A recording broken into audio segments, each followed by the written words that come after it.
Hello, everybody. Bearded Brush, and here we are with part two of my Gunabad vlog. And why not go on to the main man himself? So, the main man, the main beast, the main monster, the dude, the Gundabad troll. What a mini! This miniature is awesome. And I use the term miniature loosely because he is absolutely enormous. The club itself is it's almost kind of the height of a Mariah cave troll, pretty much.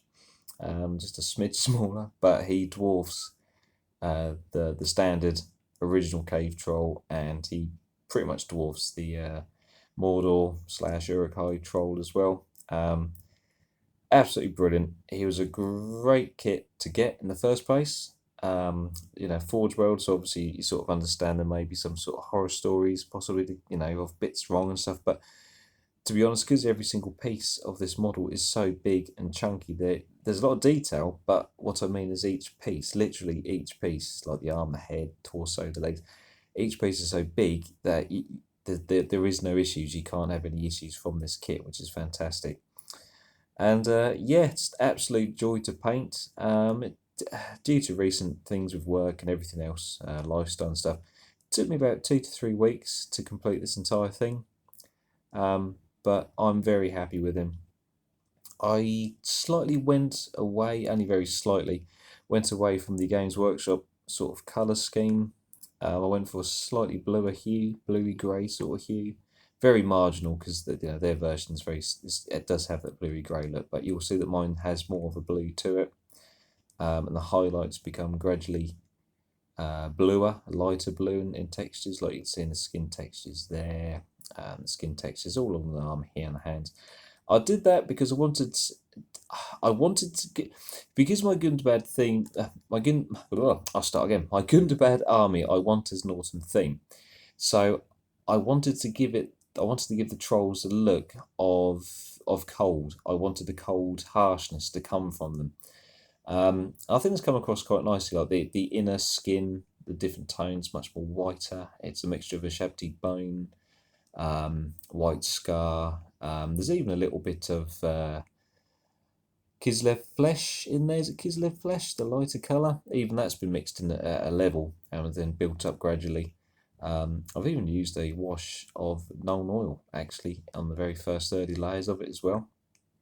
And again, it's just to give it the sort of that stark contrast. There's a slight blend here between the white and the blue to give it obviously that skin blend. But you look at people's skin tones, and you'll see that there is quite a contrast. So I didn't want to blend it in too much. I feel sometimes people can blend in different skin tones too much.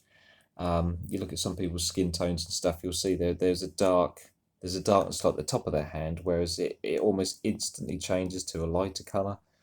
And we can even see it like with my sort of skin tone. You can see I'm very light here and then sort of darker shade. There's no blend, and that's what I didn't want. I didn't want this gradual saturation of colours because that in itself isn't very accurate.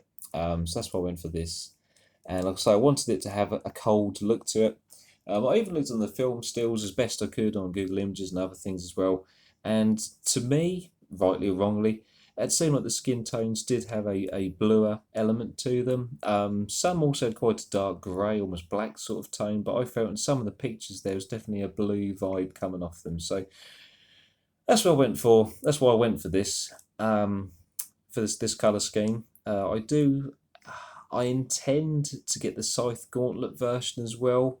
Whether I will or not, I don't know. Time wise and things and budget, I have so much planned and so many armies still to collect and paint. So it's low down the list. I have one Gundabad troll, so we'll see. But I would like to get him. Depends. Probably by the time we get round to actually buying him, the Middle Earth range itself may well have packed up because it could be 10, 15 years from now before I even get a chance to get a new one. So we'll see. Armor wise, dry brush heaven. The armor was the first bit I actually painted. Obviously, well, obvious to some, maybe not to others. Maybe others have done the skin first, but yeah, I'm really pleased with how the armor come out. It came out really well. I'm really chuffed with that.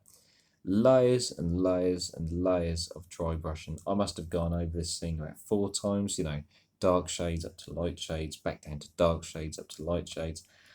And the reason I did that, and I hope it comes out nice for you guys to be able to tell. You see, what I was going for was I didn't necessarily want a rusty look to the armour.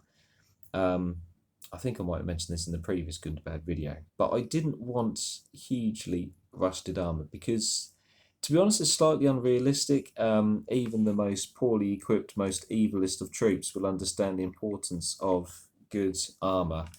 Even if it's not well cared for, they'll appreciate that it needs to be looked after some very basic level. And if you've got battered, rusty armour, you can't rely on that to protect you in life.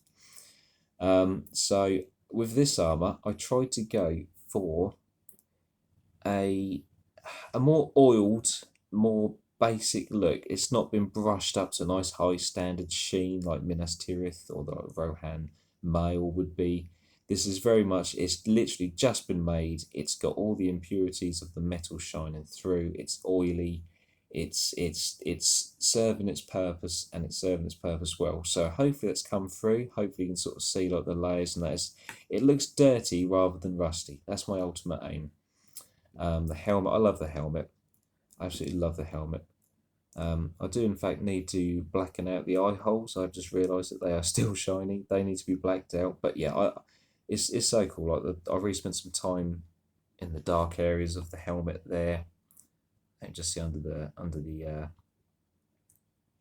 cheek guard. Is it like the front cheek guard piece, like the mouth guard, and so the nice sort of darkness, and then it's coming into a nice shine on the edges here, where it's really been buffed by some Gunabad craftsman. The leathers, very simple, Rhinox hide as usual, Mournfang brown for the sort of the loincloth, the complementary undergarment to protect one's modesty when you're in battle. And again, I'm really pleased with how it's come out. I've really gone some effort to try and sort of layer it, to highlight it in a way that sort of almost it shows up stitching almost. I wanted that sort of real cloth layered look. All the straps, the feet, skin. I hope it's all come out really well. I'm really pleased with this model. It took me a long time. The arm itself as well, actually, I should most likely say, it's got quite a few washes of, washes, inks on. You do actually have Carroburg Crimson, that's in there, you wouldn't believe it, but it is in there, and Nuln Oil, obviously. And then also my own sort of homemade wash of Abaddon Black and Scrag Brown mixed down and watered to absolute hell, almost to the point of it's just disappeared within the layers. But that is in there, and that was used to go into all the dark bronzed copper sort of looking nooks and crannies of the armour. It's all in here, and it all sits in there. And then whilst it was ever so slightly still wet from the drying process, I then went over it again with the dry brushing of Warblock Bronze and of Brass Scorpion. Brass Scorpion is it, I believe. And that helped incorporate a nice sort of transitional blend of the metallics. I'm nowhere near ready to try and do or attempt to paint a nice level of non-metallic metal style painting, which, don't get me wrong, I love that style. I think it's fantastic, but I think it has its place. And so for that reason, I wanted this model to look absolutely epic with the skills that I have, which causes metallic paints being used. Yeah, and that's basically him. We used XV88 with Scrag Brown, obviously highlighted up as usual with my white scar. I always use, you must know my videos very well by now, those of you that watch regularly, and you'll know that I'm a very big fan of just simply adding white to a colour or a very lighter shade of the colour I'm using to create a highlight. And that's what I did with his club. The screws, or the screws, like the bolts, the studs in his club, which is just absolutely freaking awesome. Look at that. It's just, imagine that thing hurtling towards you. You're in some serious trouble. You could have the finest armour in the world and you're still going to get a gut ache when that hits you. And that's much more basic bits of metal. No rust again. I've just gone through all dirty, like these are just like the off-cuts pieces of metal. So some Gunabad, like, Smith, he's just literally just grabbed these bits of metal. He's quickly sharpened them up to a fashion and just stuck them in that club anyhow how. So they're very basically highlighted. Warblock Bronze was the base colour, Lead Belcher over the top. with a little mix of Chaos Black, and then finally just Lead Belcher itself, just, you know, very slightly edged with the paintbrush, just to create each edge has got that point, that shiny point. And that's literally it. The base, I enjoyed doing the base very much. That was very cool to do. I really got into my basing. Again, used lots of autumn leaves, fallen leaves and things. We have a couple of little bits of flowers, some purpley bits in there. The stones as usual. What else we got? There's some nice bits of shrubbery there from my Jarvis Scenic stuff from the Hornby trains I've been doing. And some more stones, some tundra grass. Got like this stuff here, if I just get it to focus a bit more. There we go. So this stuff here is I'm trying to think, it's like a spring summer flock from a sort of a Scenics company. What was it? War Gamers Scenics, something like that. They're based in Cornwall, Devon, Cornwall, and they've got a lovely blend of this stuff. It's like a sort of nylon-y, plasticky sort of material, I suppose. It's got a slight sheen to it, but when you varnish this bad boy, it'll be fine. And it's got a lovely forest floor sort of flock look to it, which is absolutely gorgeous. Yeah, and that's him. That's him done. Just got to neaten up the edge. Got to black that out, make it all neat. But yeah, really enjoyed this project. It was a wicked model. Yes, it's expensive. He's £63. Is he £63? But he's definitely worth it. I think he's worth it. Tournament play, I'm not so sure. I'm not a tournament player. Hopefully I will become one eventually, although I doubt I'll ever be a good one. I think I'll take the game more for fun than for real serious. I must win. But I think he is good up to a certain point level. I think anything below 500 points, I think people tend to struggle. I think they tend to go for more of the two ogres rather than the one troll. But I think over 500 points, I think is when the trolls start to become more of an interest. Because either one's got some brutal attacks. The club's got some great rules. The Scythe Gauntlet's got some great rules. And they're just a massive target. I mean, yeah, you could get attacked with lots of bow fire.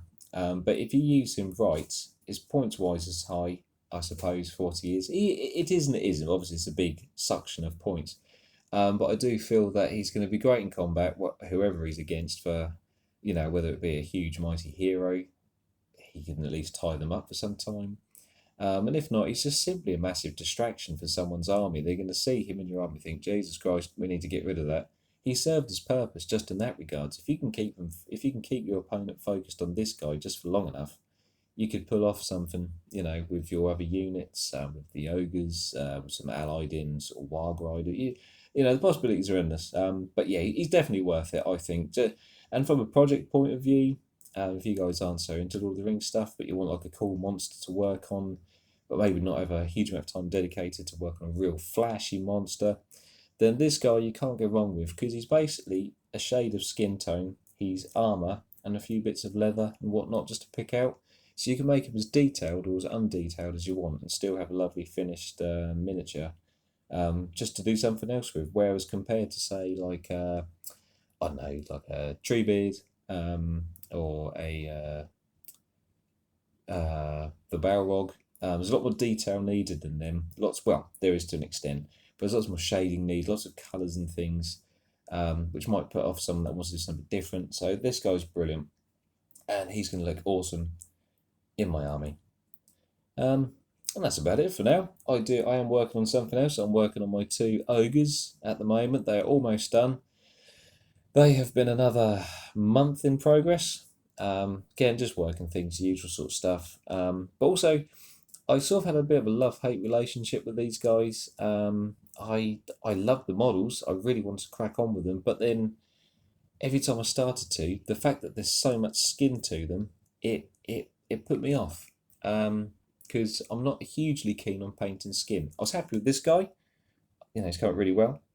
But yeah, to do the ogres, I think, have more of a fleshy, humanoid sort of skin tone. And that did put me off to an extent because, well, just simply put, I'm just not that keen on skin. My skin can look fine on miniatures' faces, human faces, orc faces. That's fine, not a lot to work with there.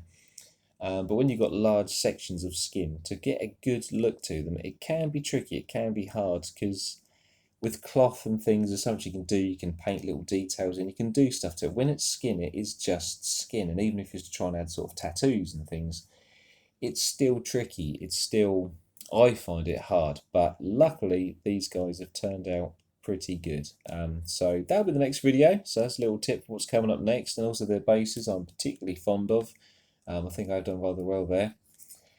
My only shame with this model, completely my fault, and my stupidity and ignorance to get started, I did not green stuff the joins. So I don't know if you can see, join there, shame, join under the arm, shame.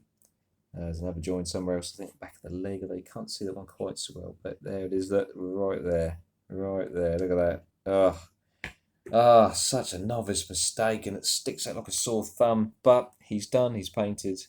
It is what it is. It's just a shame as I was working on him. I didn't even realise after I'd undercoated him. That's the thing. I just didn't even realise until I'd start to really get into the painting of the arm, and that's when I thought, no, you can see those lines a mile off. But it's done. He's going to be like that now. Simple as that. Yeah. So on that note, thank you ever so much for watching, guys. Appreciate it as always. I now have 202 subscribers, which is awesome, and I thank you all very, very, very much for subscribing. I really do appreciate it. I think it's wonderful. I have some more videos coming up in the next few days, hopefully. I'm going to be doing some more sort of another showcase for this video of the Gunabad project, obviously. And I had recently my made-to-order haul of minis turn up, plus a few minis that my good friend bought me as well. So the haul got bigger, and that's awesome. So take care, guys. Thank you ever so much for watching. Keep hobbying, keep safe, and I shall see you soon. Bye-bye.